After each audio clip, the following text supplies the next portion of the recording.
Hi all, Kyber1 here, and today I would like to read you a brief quote on relics and rituals. This is something Gary Gygax was consulted on, and Gary says that not only do you have before you a key to opening a whole new fantasy world, one that is optional in regard to use, of course, and that you can embrace it as a whole, use some of it, or ignore it for whatever campaign setting you prefer.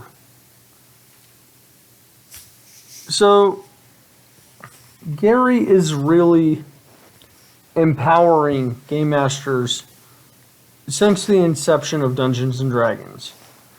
And Gary wants you to embrace things that you find interesting. He wants you to ignore things that are either too complicated or you don't find interesting. And the great part about that is Gary has always been the type of person that wanted to empower other people. When people would come to him for an authoritarian view on a ruling that was made, he would ask, there was a very specific rules question. And they'd be like, hey, how did you handle getting hit with lightning while in water? Well, somebody was grabbing them out of the water, and the person in the water was wearing leather, and the other person was wearing chainmail, and the person wearing the leather armor was the one hit with the lightning bolt. If that came up, Gary would say, well, how did you handle it? They'd be like, well, this happened. And Gary would respond, did it work? They'd be like, well, yeah, but we were wondering your opinion. And Gary would say, if it worked for your group, then that is the ruling. If you were the dungeon master, you have authority to make rulings in those cases. And any case, really, the rules are suggested guidelines. That's the sort of mindset that Gary had, and I really appreciate that. All right, like and subscribe. If anybody has ever met either Gary Gygax or Dave Arneson, please like, subscribe, put something in the comments.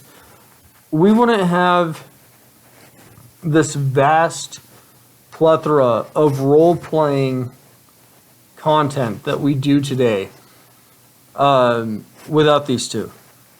And I unfortunately never got the chance to meet them. I would have liked to. Yeah. So, please, if you have any comments about the sort of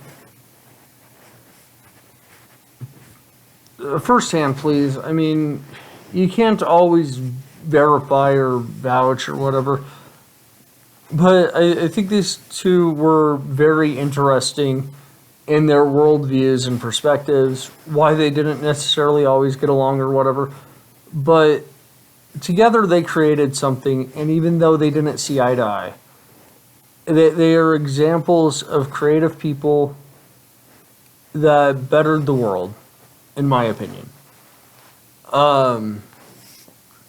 Alright, and I'm still trying to figure out what book to review next. The Mask is getting really hot, so I'm not sure when to start reviewing because I'm already getting missed and it's already been 4 minutes. I don't like summer. It's not even 10 a.m. yet. Alright, Kyber1 out.